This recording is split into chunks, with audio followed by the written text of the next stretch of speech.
Câte echipe românești crezi că vom avea în grupele competițiilor europene? În play-off suntem cu 3 echipe și, sincer, e mult mai bine decât mă așteptam.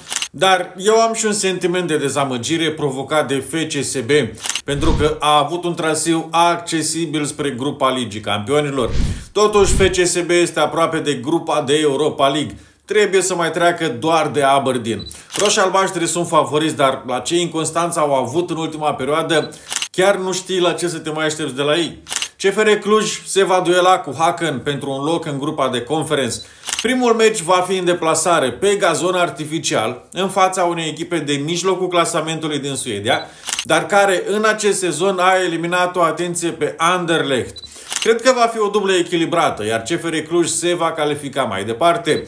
Fără îndoială, Craiova are cel mai greu adversar, Başakşehir, cunoscută ca echipa lui Erdogan, o echipă sprijinită bine de tot din punct de vedere politic și financiar. Mi-aș dori ca echipa lui Rădoi să se califice, dar din păcate cred că drumul european al oltenilor se va încheia aici. În final, eu zic că vom avea 2 echipe calificate mai departe. Tu ce părere ai? Scrie răspunsul tău în comentarii și nu uita să joci Super 12. Descarcă aplicația gratuit din Google Play sau din App Store și câștigă 10.000 de lei cash.